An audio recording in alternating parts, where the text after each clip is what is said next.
Uh, I don't really know how to say it, but I'm gonna say it anyway. Even though we're technically not at it, thanks for 97 subscribers. That is absolutely wild.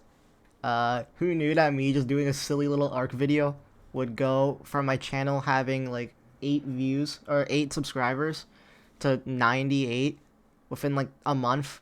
Like, that's absolutely wild and crazy. Uh, I don't really have anything planned for when we do hit 100 subscribers. I'll probably figure something out. Maybe just a quick thank you video. But for the most part, I'm just absolutely astonished that that's even happened in the first place. So, once again, thank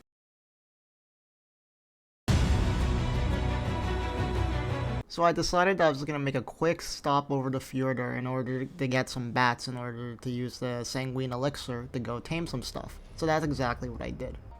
And then the game crashed. I did not have Fjordur installed, so I had to quickly go download Fjordur.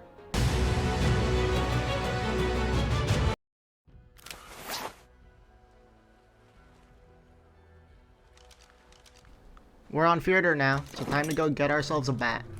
I didn't have that many blood packs, but most of these bats were low leveled, so I decided that I was just going to tame one of them, then use those bats in order to get more blood to get better bats. So that's kind of what I did, so I just shot a bat just to get the flock moving, and kind of just get one by itself. And now for the taming to begin.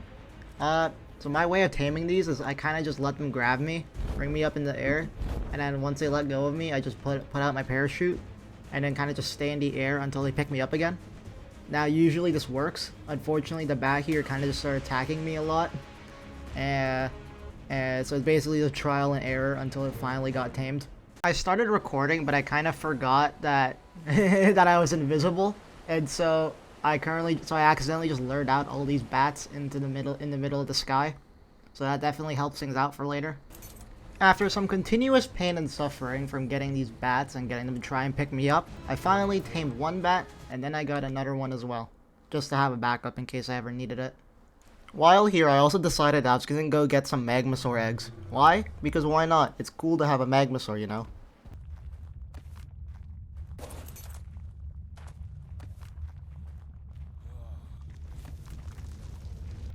Fun fact, when on Fjordur, if you hold X on an Xbox controller, you're able to do realm teleportation, which is basically just the equivalent of the teleportation from Genesis 1.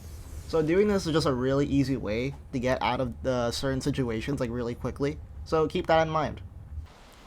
I returned back to Genesis in order to go hatch the Magmasaur and the Deinonychus eggs that I got. Only now am I realizing that I forgot to mention the Deinonychus. While running around seeing what I could find, I ended up finding a bunch of vaults here that were all ready to be demolished. So I did the most natural thing and I just start breaking all these vaults to see what was inside them.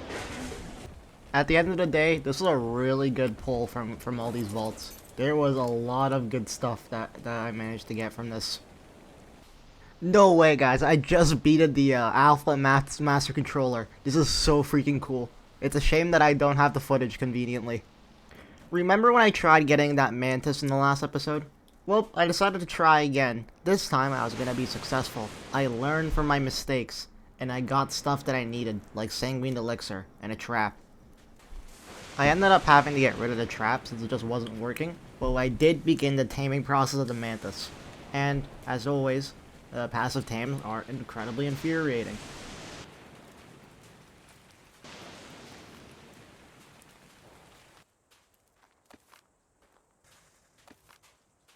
This is what I mean when it's incredibly infuriating to do passive tames, especially ones like this.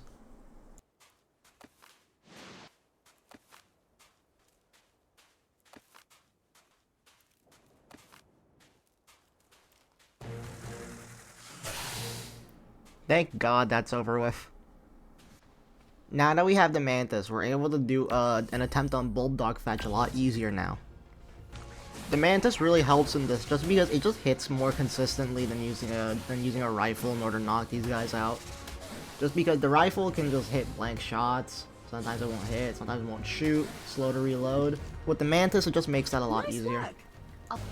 Unfortunately, some guy just built their base, like, or where the mission meant to take place, and just the tracks weren't spawning in the right area.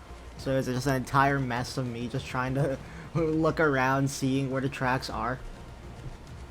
At least we got the mission done. Thank God.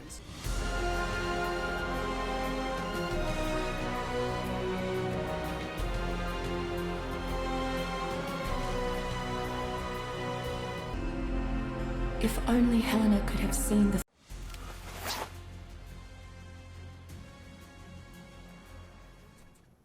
Kinda weird that I played the cutscene again, but it doesn't really matter. We're back on the scorched earth, and we're here with a goal, finally, to go get all the artifacts. So the current plan is that we're gonna use the Desmodus to go into a cave, we're gonna go invisible, and we're effectively just gonna fly through the entire cave while invisible. Now, at first, I was like, this is ingenious, I am so smart. Like, I am too smart for this world. But then I remembered something. The Desmodus, if you want to actually be able to move around and be invisible, the only time you can do that is at night. And, in case you couldn't tell, it is clear as day right now. So I couldn't really actually do that, so I had to wait until night. Shouldn't be too long, right? Oh boy. I had no idea what to do while waiting for it to be night. So I kind of just decided I was going to fly around and just see what I could find. And I didn't really find much. At most, I just found a bunch of explorer notes that I could use to level up.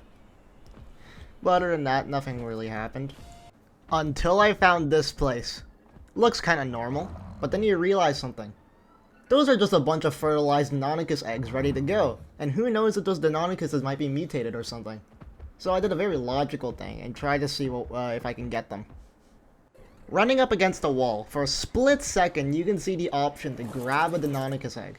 So I tried positioning myself in a way that I could grab it through the wall. And surely enough, I ended up grabbing it. And, ooh-wee, that is a lot of Deinonychus eggs. Unfortunately, most of them expired because God knows how long those have been there, just, like, rotting away. A sandstorm also happened while exploring, so that was definitely a fun experience, just not being able to do anything. I also ended up finding more vaults I was able to demolish, and there was some pretty cool stuff in there, like dino skins, candies, and just other stuff like that. After waiting for an excruciating amount of time, I was finally able to go into the cave and start grabbing the artifacts. Now, this was incredibly simple, due to the fact that I was invisible throughout this entire time. One artifact down, 2 more to go. The next artifact was at the ruins of Nosti, and this one was also relatively easy, just because it's a bigger space, so there's more room to actually just move around with the bat. But anyway, second artifact, gotten, 1 more to go. And this is the last artifact on Scorched Earth. So now, if we really want to, we can go fight the Manticore at a later date. That was a fun adventure, but time to go.